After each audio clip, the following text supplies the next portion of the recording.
All right. So, welcome back to another episode of Sober Yoga Girl. I am super excited to have Rachel Brady with me today. And Rachel is one of the first people that I followed on Instagram when I got sober. I honestly don't even remember how I found you. But she is an Instagrammer, TikToker, and blogger, and she just shares authentically about her mental health and fitness and sobriety journey. And she has a massive amount of followers, 33,000 on Instagram and 88,000 on TikTok, which is amazing. So hi, It doesn't Rachel. even feel real. Whenever people say those numbers, I'm just like, oh my gosh, my mind can't even compute that amount of people. Yeah, it's massive. Thank you. How are you? I'm good. It's a lovely day, so that's always nice. Thank you for the lovely introduction. So why don't we start off and you can just tell me a bit about you and like who you are, where you're from, and kind of your interests. Yeah, so I am originally from California, born and raised. I lived there for about 20 something years. So I was definitely a Southern California girl, loved the beach, played volleyball, kind of the sunny lifestyle, which is really nice. And then I ended up moving to North Carolina, which is where I am right now. So a little bit of a culture shock, but I still really like it. And I am a person in recovery, obviously, first and foremost. But I have a lot of other hobbies, which I actually did find through recovery because it kind of gave me the space to explore what I actually liked. So I am a weightlifter. I actually got started into rock climbing this past year. So I've been really into that. And I love just hanging out with my husband, our little rescue dog, when times are appropriate, our friends, since we're still kind of managing COVID. But yeah, for the most part, that is kind of my very simple life, which I'm totally cool with because it wasn't always like that. So right now, simplicity is kind of still something to get used to, but I really enjoy it. Cool. So tell me a bit more about kind of your drinking journey. Like when did you start drinking and what influenced your drinking? Oh my gosh. So I actually like to kind of preface it by saying that I was really sheltered as a kid. So, like, all throughout middle school and high school, I really wasn't allowed to go out or party or anything like that. And funnily enough, we lived on a vineyard in Southern California. So I was surrounded by alcohol my whole life. So it really wasn't something that was kind of hidden from me. But at the same time, it was almost like this forbidden fruit. Like, I would be surrounded by it all the time, but I would never be allowed to drink. It was very strict.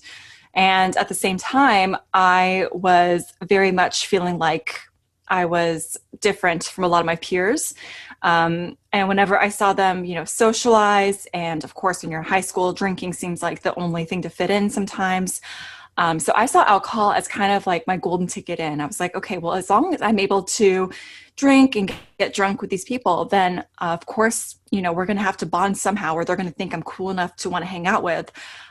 Because that was kind of the thing I was lacking for a long time, was feeling like I belonged, and alcohol seemed to kind of be the answer for that. So I had my first drink probably when I was like 14 or something like that. But I didn't get drunk until my sophomore year of high school. And it was pretty like just extreme, where I just started drinking as much as I could because I didn't know when the next time I would be able to get drunk is. So I just thought, hey, I'm just going to drink as much as I can, as fast as I can. That way I can get as drunk as I can. So very much kind of already a red flag when it came to how I wanted to drink.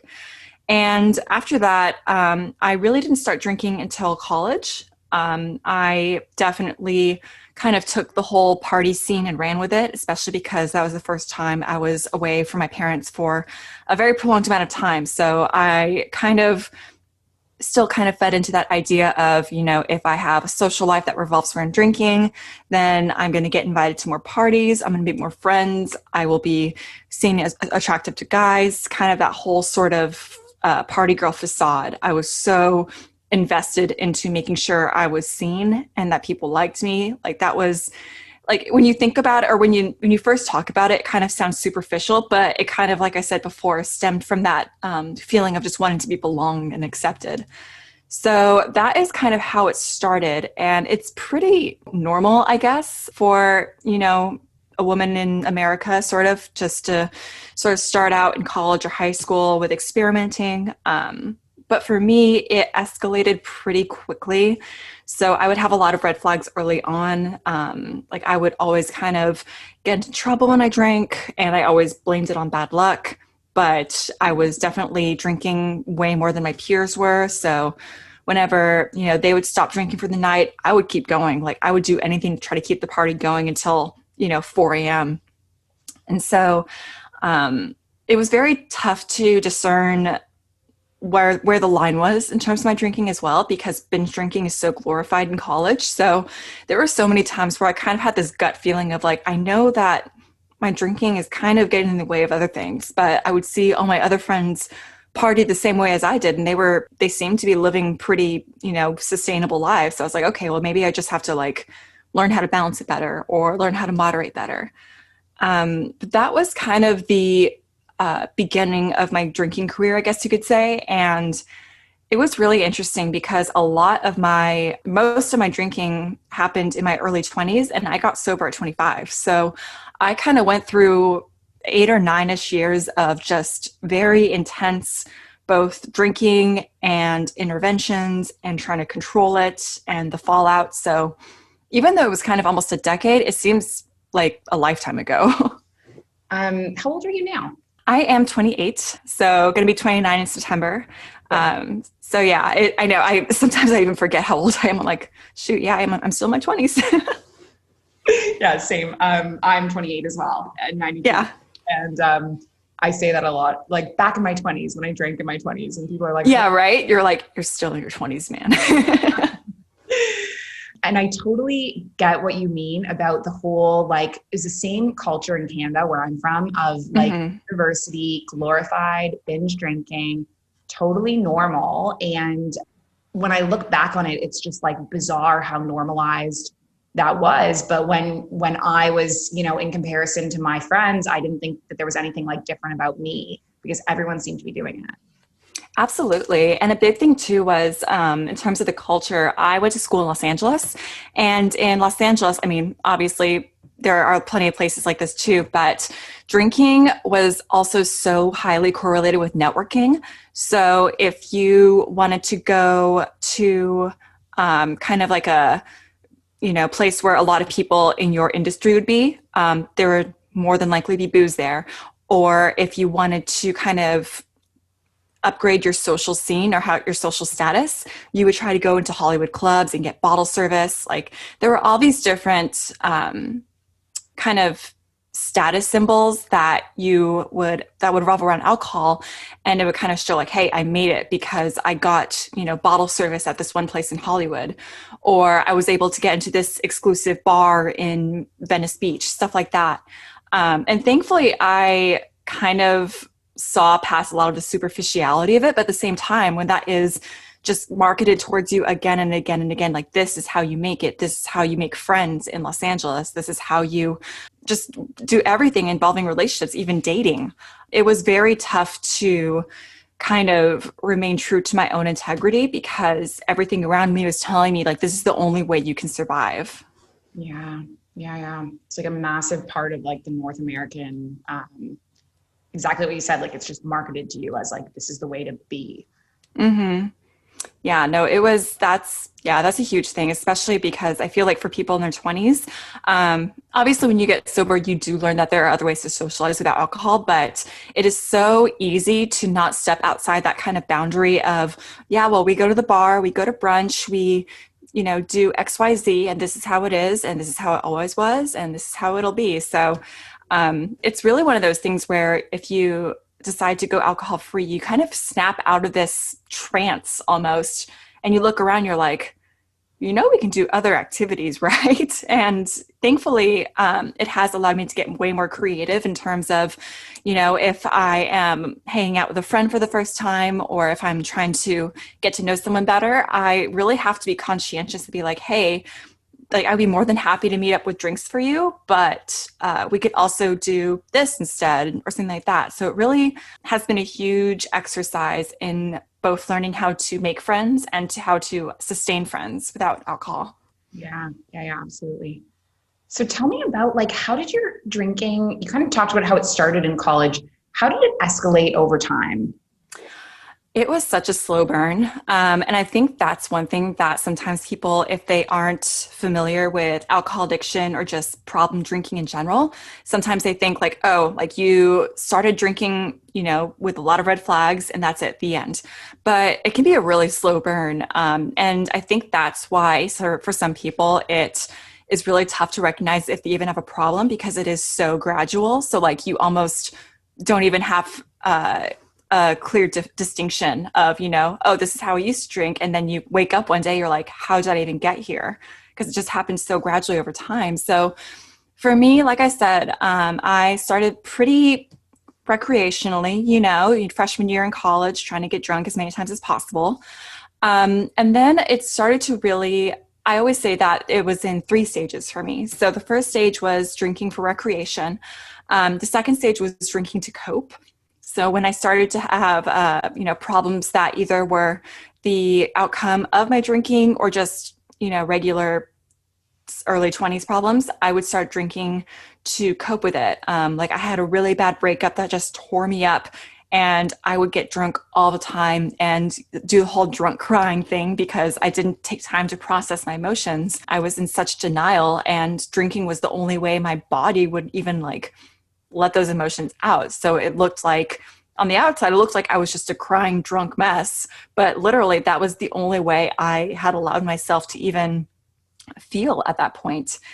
And so a lot of red flags started popping up again. I would start lying about how much I had to drink. I would start drinking in secret. So I would pregame the pregame essentially.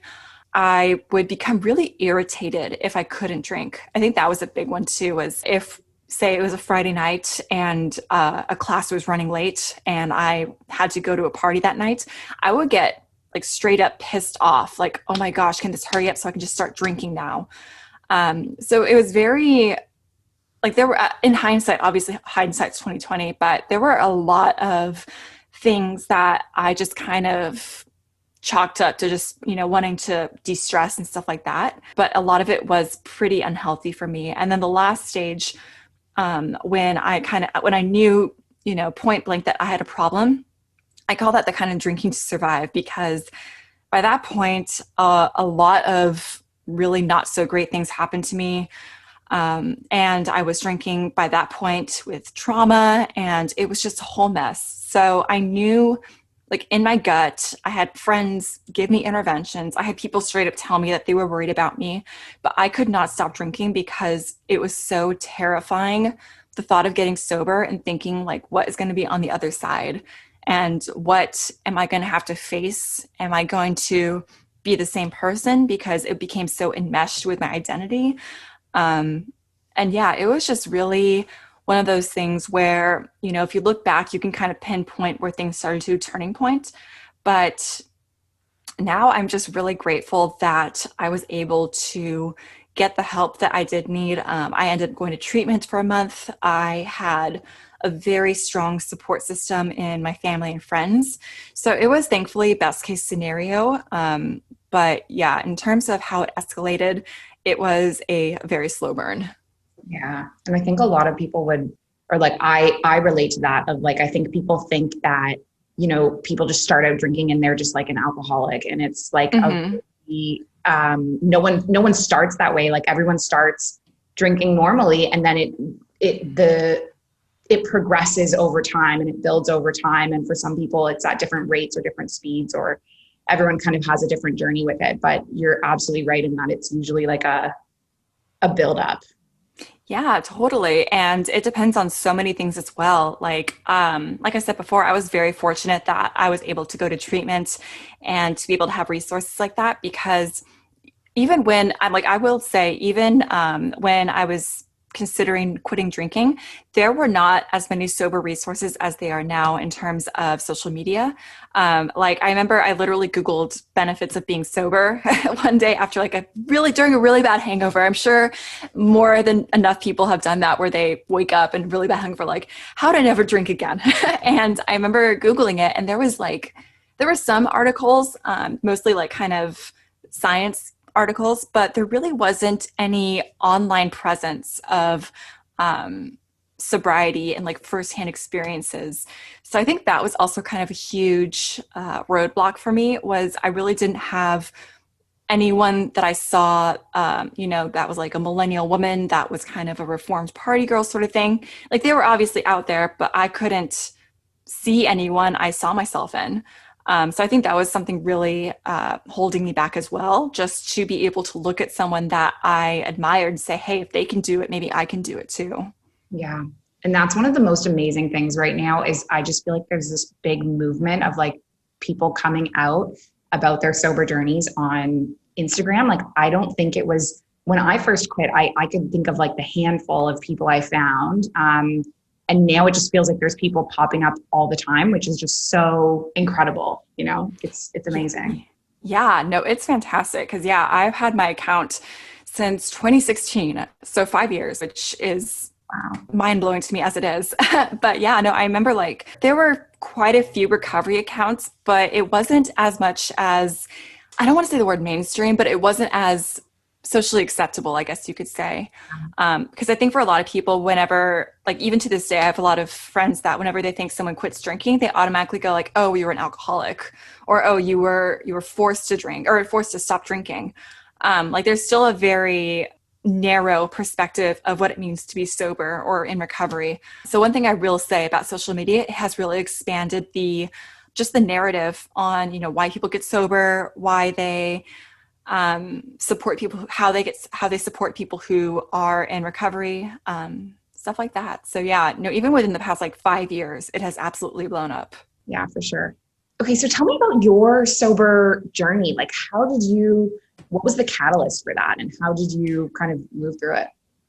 Oh my gosh. So I always like to say that my recovery date, my sobriety date are not the same, because like I said before, I knew that I had to get sober many times. Like rationally, I knew, but it was just one of those things where just you learn as you go. And so in January 2016, that is what I kind of call my surrender period, where I knew like, okay, I've tried to control drinking a billion times. Obviously, it's not working for me. Maybe sobriety is right for me. And I kind of had to just commit, I guess, to learning how to get sober. So for me, it wasn't even necessarily committing to be sober. It was just committing to learning and just giving it a shot. And then from January 2016 on, I started doing things bit by bit. I think the biggest mistake for me personally was just thinking that I ended up not drinking alcohol anymore. Because for me personally, there were a lot of underlying issues that I had to address.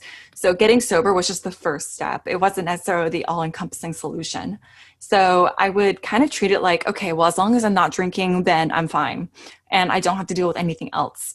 But I learned the hard way that if you just focus on kind of white knuckling it and just not drinking, then you're still not addressing the things that made you drink in the first place. So for me personally, feeling isolated, feeling alone were huge triggers for me.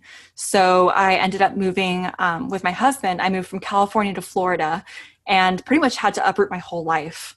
And I felt so alone. I had to make friends from scratch. And by that point, all I knew how to make friends, or the only way I knew how to make friends was by drinking and going to bars and showing that I was like the fun, loud party friend.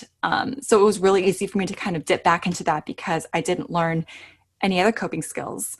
So from Florida there, so we lived there for about a year. So I would be sober for a while, then relapse, be sober off from relapse, and it kind of wore me down. So by the time we got to North Carolina, where we are now, we got here in October 2017. And I don't want to say I lost hope, but I was very kind of cynical about recovery at that point, I think. I was very much like, I know recovery is best for me, but I can't even do that right. So I might as well just kind of go back to my old ways. And then I ended up having a pretty bad relapse session in October 2017 and ended up going to rehab. And I think that was the first time it really hit me how serious it was, because for a while I kind of treated like sobriety kind of like, yeah, that'd be really cool if I did this sort of thing. Like it's kind of like eating your veggies. Like technically you get away with not doing it, but in the long run, you do know what's best for you. I kind of treated it like that. And I think rehab and just being able to be around people that really got it and were in the same position as me, it really hit home like, wow, we obviously come from all these different lifestyles and paths, but there are so many things that only these specific groups of people, like they get it. And I think that's when I really kind of internalized that sobriety was the thing that was going to save my life, because I straight up almost died plenty of times. So after rehab, I just kind of went to that next level of taking it seriously and just really learned, okay, like I really need to address how to move forward in relationships. I need to learn how to deal with my people pleasing tendencies, because that was a huge thing in terms of drinking and people pleasing. And just all these things that didn't necessarily have to do with the tangible not drinking, but were building my sobriety resilience, I guess you could say. So yeah, my official sobriety date now is May 20th, 2018. So this May I'll be 3 years. Wow. Yeah, thank you. Yeah, so yeah, I always like to really hit home that my recovery started before my official sobriety date, because I do believe recovery is also trial and error. It's not just the, quote, things you get right. It's what you learn along the way. Yeah. Oh, I love that. And, listening to that, it kind of clocked me into, I remember a period of my time when where it would probably be my surrender time, but I was still drinking, but it was like probably the 4-month period where I kind of knew it was coming to an end, or I like knew that something had to give and I had to quit, but I've never titled it as such, but I like that, the surrender. Yeah. Well, it's so funny too, because I feel like once you kind of become aware of how your drinking is affecting you, it's almost like drinking just isn't fun anymore. Mm-hmm. And that's the reason, a lot of us drink in the first place, is to have fun and to de-stress. But I'm pretty sure there's a quote, and I might totally butcher it, but it's like, it's time to let go when holding on is more painful. And that was definitely the case for me. Like at the very end of it, like even when I was I had my case of, I don't want to do, or I don't care, I just want to drink. Even the drinking in itself wasn't even fun. And that's why I always say, like, my last stage was just drinking to survive, because I wasn't drinking to have fun anymore. I wasn't drinking to socialize. I was drinking just purely out of pain. So yeah, the surrender period, I think, is extremely important to recognize and honor. Yeah. So tell me, what was like the hardest part about achieving sobriety? Oh man, I think the biggest thing was figuring out a way to have a social life, because that was my biggest, that was the reason I even started in the first place, was to feel loved and accepted. So I kind of had to figure out a way to still honor those desires without going back to the thing that had ironically isolated me. And I think that's always so funny is, this thing that I originally pursued to seek connection ended up being my worst isolator. So for me, that was my number one concern was, will I have a social life? Will my friends still love me? Will I still be invited places? Because I had plenty of times where I would say I'm not drinking, and I would still go out without a plan, and I would just be surrounded by all these drunk people and just be completely miserable. And all I would thinking is like, oh my gosh, I just want to drink and just be able to be on their level right now, or I just want to go home and cry in my pillow.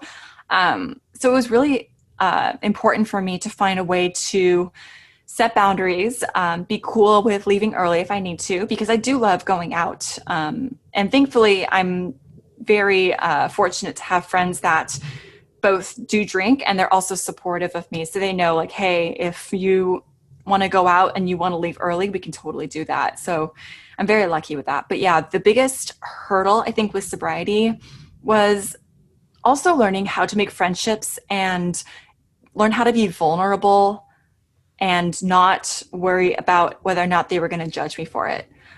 Because there were many times where I would try to explain my recovery or have people support my recovery, and we just didn't align. And that wasn't necessarily a bad thing. It just wasn't in the cards. And that came from making a lot of friends based off drinking. You know what I mean? Like, I call them bar buddies, where you have a very surface level friendship. And if you decide to quit drinking, they may distance themselves. And that's not necessarily a bad thing. That's just life.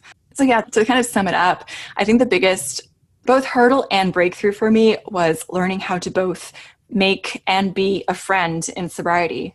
So that's something I'm very passionate about talking about now, because I know that is a huge concern for a lot of people as well. Yeah, absolutely. Especially if, your adult life has been social life has been so oriented around alcohol. It's like, how do I do this? What do I do? Yeah, no, totally. And I think like I said before, like once you're aware of that, you're just like, oh my gosh, everything is soaked in alcohol. Yeah, absolutely. Totally. Okay. What are the best parts of being sober? What do you like the most? Oh man. Well, for one thing, no hangovers is fantastic. I will never get sick of that.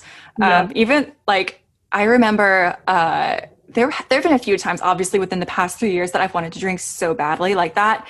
It doesn't just go away magically. But literally sometimes the only thing that keeps me from not drinking is just thinking of the hangover. Like my hangovers were so bad by the end of my drinking career, I would literally be in bed and for like the whole day and just sick to my stomach.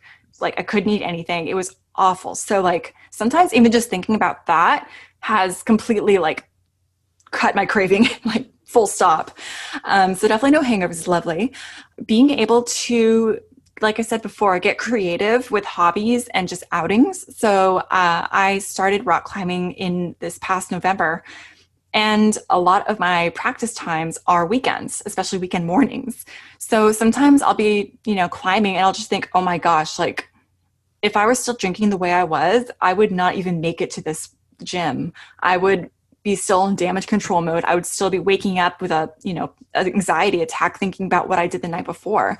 So just having that moment of, wow, like I'm able to just move forward with my life and not have to worry about what I did the night before is so it will never get old for me, especially because my life was pretty much a whole cycle of damage control when I was drinking. Like I would promise myself to not drink as much. Obviously, once the first drink hits, it's all bets are off. I would maybe it would be a normal night. Maybe I would black out, just be a complete idiot of myself. And then I would wake up the next morning, probably have an anxiety attack, have to text people apologizing for how I acted, and then just go the whole week worrying about what people thought of me. And literally not drinking and just working on myself took all that out of the equation. And then you're left with all this free time and you're just like, oh, like I can actually pursue things that make me happy. Go figure. So that's also really lovely. And then I think another thing, and this is actually something that I didn't really lean into until this past year. And that is just being okay with simplicity. Especially during a pandemic, I think a lot of people were forced to slow down. And I think a lot of people understood that, hey, being available all the time and, being on our phones all the time and all this stuff, yeah, it can be distracting and it can be a good escape. But sometimes, being busy doesn't equal being happy. And I think sobriety has really allowed me to just look at things face value and be able to be cool with the present, because mindfulness is something that I'm still working on actively. I mean, as someone who practices yoga, I'm sure you know all about mindfulness and how tough it can be sometimes. So that is something that I'm like to this day still actively working on. Yeah.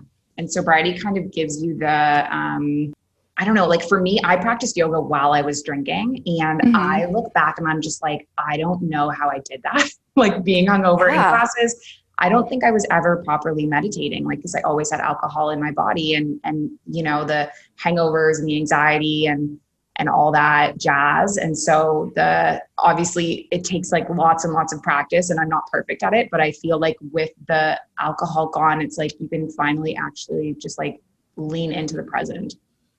Absolutely. And yeah, like there's something to be said about, fitness, and just mindfulness and being able to just really be in tune with your body. Because I was the same way. Like I was a huge fitness person while drinking, and it was such a cognitive dissonance moment because I would love lifting, I would love getting strong, I would love seeing what my body could do, but I would be lifting in the morning and then just completely destroying my body with alcohol the night of.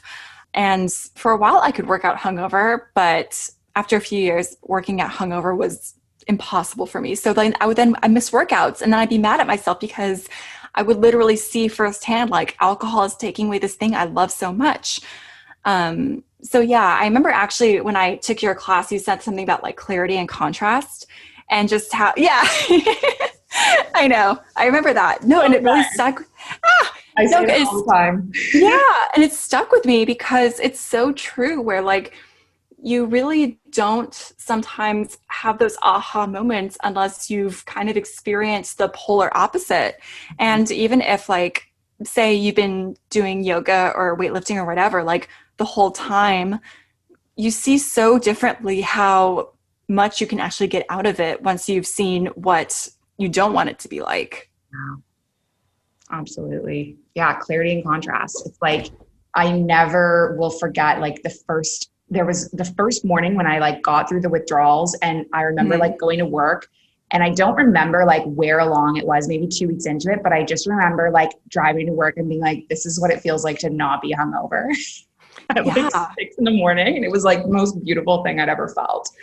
Yeah, no, it's fantastic. Like people always make fun of people saying like, did you never shut about not being hungover? I'm like, yeah, because it's fantastic, especially after you spent like a decade, kind of going through mini withdrawals. Like thankfully I'm very, very fortunate that I didn't have like severe withdrawals, but like I would straight up shake when I was hungover. Like I would have the shakes so bad. And there were so many times where I literally felt like I was dying. Like you feel like your body is a sponge and it's just been wringed out. So yeah, no, the whole clarity and contrast concept is just, it's unexplainable to other people sometimes, but it's so powerful. Yeah, absolutely. Okay. So tell me a bit about how did you get into blogging and TikToking and Instagramming and like this whole persona or like presence on the internet? How did that come about? Oh my gosh. So it has been I don't even know how to describe it, because I always like to say, so for my Shotstoshakes Instagram, I started that originally as a fitness account because like I said, I was super into fitness. So originally I just kind of used it. I started a year after I graduated from college, and it was just kind of my little, space on the internet to post my gym selfies and whatever I was thinking, just kind of like a little diary, if you will. And by this point, I was about 4 months into my recovery journey. And I talked about it here and there, but not necessarily wanting to be a recovery account. But I was like, hey, if this is something that's going on, I might as well, talk about it. And I'll throw in, if I'm working out, if I post something about a workout, I'll say, yeah, I'm super happy, I'm not hungover.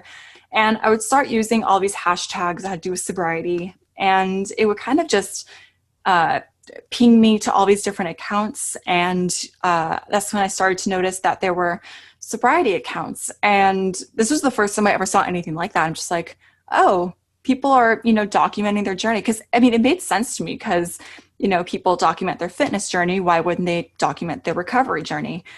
Because they're both deeply personal and people can find inspiration from it. So I started talking about it more and more. And honestly, it was just kind of this organic growth where, I would talk about what I was going through. And I didn't necessarily have a before and after at that point. I don't think I ever really will have a true before after. But I was just kind of talking about what I was going through, and that attracted people. And it was just kind of that ebb and flow of both learning from and talking about what I learned. So it sort of turned into this recovery account, I guess. And then in terms of blogging and TikToking and all that, I've always found writing to be super cleansing and super healing for me, because honestly, like sometimes I don't have the words verbally to talk about stuff. Like I went to speech therapy when I was little. So sometimes talking and just expressing how I feel via my mouth is really tough. But when it comes to writing, it just feels completely effortless. Like I can put all my thoughts so consistently and concisely on paper or screen, I guess you could say. So it just totally made sense that I would, kind of document my recovery through writing. And it was also a really good way for me to sort of look back and be like, hey, this is what I learned. This, if, I was in a pretty bad headspace, I could look back and be like, okay, well, this is what I was writing. So this is like what was going through my mind. And then in terms of just turning what it is then into what it is now, it was honestly just taking what people had taught me and amplifying it, and just being able to just embrace all the parts of recovery, because I feel like sometimes it's really easy to post the highlights of it, like, hey, this is my sobriety milestone, this is, me not being hungover on a Sunday morning, which is all great. But there are so many different parts of it. You have the resentment of recovery, you have the pink cloud, you have, being angry at your past self, like all these different aspects that I think a lot of people experience, but we don't really talk about. And so that was really a huge part of just being able to write freely. And with my TikTok, that's kind of more the humor part of it, where I like to just kind of laugh at the silly things I did, laugh at the kind of mindsets that we think are totally rational, but then we talk to our therapist, we're like, oh, definitely not rational. So that was kind of the humor in it, because I always say, like, if you can't laugh at yourself, what's the point? But yeah, in terms of that, it has been such an integral part of my recovery, just because it both gives me a channel to express myself, and it allows me to find other people in recovery that I align with. Yeah. Oh my God, your TikToks are hilarious. Thank you.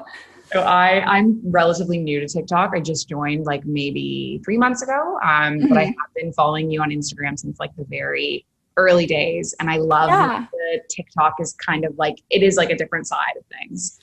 Yeah, no, I love it. And it's one of those things where like, yeah, you can only put so many things into writing. And I think, recovery and humor are so closely intertwined, especially for people that have been through so much. And just to be able to like look back and find the humor in things is so important, because, it can't be doom and gloom all the time. Yeah, absolutely. You have to bring like, I think also bringing just like light and joy to it is inspiring for people in dark places as well. Oh, absolutely. Yeah. Like, it's definitely not to say that it's, sunshine and rainbows all the time, but like sometimes you just have no choice but to laugh at yourself. Yeah. Or you cry. Yeah, exactly. Or you can do both, whatever. So if someone wants to get sober, what advice would you give to them? Oh man. I think the two biggest things I would say is, number one, tell someone. Obviously it doesn't have to be like, you don't have to go into full detail, like your full story, but just have someone that can help you hold you accountable. And this can be someone you trust. It can be if you're in 12 step, it can be a sponsor, it can be a therapist, it can be someone that they don't necessarily have to get it, but just to be able to speak it out loud, I think is so important, because I don't know about you, but for me, if I was able to keep it in, I was able to justify it that much more, because I had that thing of, well, no one knows about it, so, what's the point? So, if I lied and said, oh yeah, like I'm totally sober, knowing damn well that I didn't tell anyone that I was having cravings or triggers or anything like that, then it was really easy for me to be like, oh yeah, like I'm fine, even though I was definitely not. So I think the biggest thing or one of two things is to tell someone. And then the second thing is to dive into recovery resources. And this can be, whatever, like depending on if you are sober curious, if you are in active addiction, because there obviously are different ways to get sober, and there are different ways to why you're getting sober. But there are podcasts, there are books, there are videos, there's so much available at our fingertips now. And we're living in an age where it is it's definitely not easy. I never want to say it's easy, but it's way more accessible than it used to be. I think that's the right term. So yeah, even if you aren't, quote, ready to get sober, I feel like listening to people's stories and listening to how they did it and what hesitations they had, I think it's really powerful, because it allows you to really take a step back and say, okay, like, what did I identify with that person's story, and how can I apply what they did to my life? So I think those are the two biggest things that I would say in terms of advice, is to tell someone, to find a way to have accountability, and to dive into recovery resources. Awesome. Yeah, those are great suggestions. Thanks. And I totally agree with you on both points, about like building your community, both, you know, finding someone you can share with, and then also just like learning from others. I know that was a turning point for me, in my surrender phase. I was starting to get targeted ads, Oh my gosh. about quitting alcohol, probably because I was up at No night. way. Yeah, I think I was up at night Googling like how to quit drinking. And then I was Yeah. getting targeted ads for 1 year, no beer. And they were people's stories. And that was like that was the nugget. And then I didn't want to like the page because I was like, I don't want anyone to know, but I would just go to the page and read people's posts. And that was huge. Yeah. Yeah. No, it's so funny how, you know, it can have such a domino effect, because I was the same way. I forgot the website. It was definitely not like a full-on recovery website. I think it was the same thing as 1 year no beer, where it's just like, hey, I went alcohol free. That's what happened. But I just poured through that, and there were so many things where I was just like, wow, you can do that. Like, just so many benefits of going alcohol free that I didn't even think about. And yeah, it really planted a seed. So even if you're not ready, just being able to consume that and just have that exposure to life without alcohol, because like we said before, so alcohol is so normalized. So whenever we read something about, you know, going against the norm, we're just like, oh, you can do that. It's like, no one's stopping me from doing this. This is wow. Yeah, no, it's so fun to read stories and just see how people did it. Yeah, absolutely. Okay. Can we play a quick round of either or? Oh, absolutely. Okay. I'll try to come up with some fun ones. Okay. Okay. NSYNC or Backstreet Boys? Oh God. I'm going to say Backstreet Boys. Me too. I saw them in Dubai. They're amazing. What? I'm so jealous. Yeah. I know everyone was, I was in sync, but Backstreet Boys were my original favorite. Yeah. Good choice. Yeah. Okay. Backstreet Boys or Spice Girls? Honestly, I never listened to Spice Girls. What? I know. I always tell people, they're like, no way. I'm like, I don't know. I was team Backstreet Boys apparently. Good team to be on. Yeah. Okay. Let's go with more 90s artists. Okay. Britney Spears or Christina Aguilera? Oh, I'm going to have to say Britney, man. Yes. Yeah. I mean, free Britney. Yes. Oh, I need to watch that. Have you seen that? It's really good. It's really good. Put it on my list. Yes. Okay. Swaying from the music. Love Actually or The Notebook? Ooh. I'm going to go with The Notebook, because I have a funny memory of, I was in college and I was studying, and like I was in my zone, I had my headphones in, and I didn't realize my roommates were watching The Notebook outside. And I walked out to like get something and ask them a question, and it's right in the middle of this, like the ending, and they're all just sobbing. And I'm just like, I'll just leave you alone.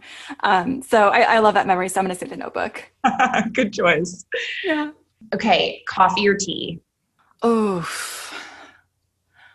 I'm going to say coffee. I do enjoy a good cup of tea, but my caffeine tolerance is so high, so I'm going to have to go with coffee. Yeah. I love coffee too. Okay. Mountains, snowy mountain or ocean beach? Ocean Beach. I'm California all the way, man. Yes. I like your Yes, I do love the mountains. I will say they're lovely, but the ocean's always going to have my heart, as cheesy as that sounds. Yes, no, I'm 100% the same. Cool. Well, thank you so much for this episode. This was awesome. Yeah. I will post in the episode description, like your information, your Instagram, your TikTok and everything. So my listeners can find you. Awesome. And and I hope to see you again soon. Yeah, absolutely. Thank you so much for having me. All right. Take care. You too. Bye. Bye.